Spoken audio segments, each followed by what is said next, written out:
안녕하세요. 최정우의 심한 변호사입니다. 최근 지속된 경기 침체에 폐업하는 사업장이 속출하고 있다고 합니다. 가게 임대료조차 내기 힘들다는 자영업자분들의 소리가 높아지고 있으며 전국과 비교했을 때 부산의 자영업자 감소 속도는 눈에 띄게 빨라지고 있습니다. 사실 코로나가 종식된 지도 얼마 되지 않았는데 이제는 경제 위기라고 합니다. 손님이 좀처럼 늘지 않아 폐업 위기에 직면해 있는 소상공인 분들과 자영업자 분들을 위해 여러 정책이 나오고 있지만 실제 부산시나 각종 지자체의 지원을 받을 수 있는 자영업자는 불과 5에서 10%가 채 되지 않는다고 합니다. 결국 대출을 받아 사업장을 유지하거나 폐업을 하게 되는데요. 하지만 대출금 변제 또한 결국 자영업자분들의 부담으로 남게 됩니다. 더 이상 채무를 변제하기가 어려워 채무 조정이 필요한 자영업자분들이 많을 것으로 예상되는 요즘 많은 분들이 궁금해하실 주제 바로 사업자 개인 회생에 대해서 알아보도록 하겠습니다. 개인 회생의 절차는 사업자와 급여소득자 동일하게 진행됩니다. 다만 사업자는 급여소득자와 달리 소득이 일정하지 않기 때문에 소득을 산정하는 것이 매우 중요한 작업입니다. 개인 회생에서는 운영 과정 중에 발생한 매출금에서 매입금을 뺀 액수를 사업자의 소득으로 보고 최근 1년간의 월 평균 소득을 산정하여 개인 회생의 가능성을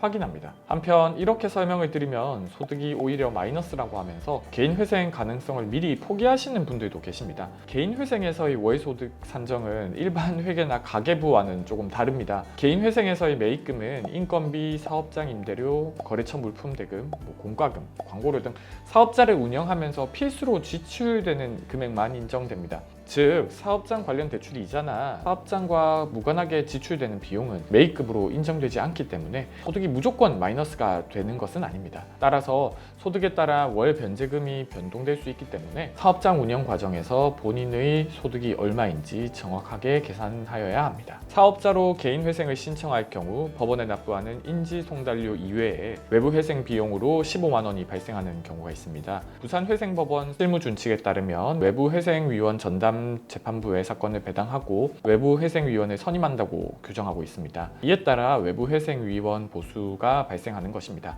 인가 결정 이후 외부 회생위원의 보수는 인가된 변제 계획에 따라 채무자가 실제 임치한 금액의 5% 범위 내로 지급되고 있습니다. 개인 회생을 신청할 경우에는 금지 명령이라는 것을 함께 신청하는데요. 금지 명령은 채권자로부터 독촉, 추심, 압류 등을 막아주는 제도라고 볼 수 있습니다. 한편 이러한 금지 명령이 결정되기 전까지 사업자가 꼭 알아야 할 주의사항이 있는데요. 그것은 바로 카드 매출금 상계 처리입니다. 사업장을 운영하면서 주수입이 카드 매출금인 경우가 상당히 있는데요. 이러한 경우에 가장 문제가 됩니다. 신용카드 대금 또는 카드 대출금이 연체되었을 경우에 카드사들은 사업자에게 카드 매출금을 지급하지 않고 대출금을 바로 상계 처리를 해버립니다. 카드사에서 카드 매출금 상계 처리를 해버리면은 개인 회생을 신청하려고 하는 채무자 입장에서는 매출금이 발생을 하지 않기 때문에 더 이상 개인 회생을 진행을 할 수가 없습니다. 따라서 신속하게 개인 회생을 신청하여 금지 명령 결정을 받음으로써 카드 매출금 상계 처리를 막고 사업장 운영을 지속할 수 있습니다.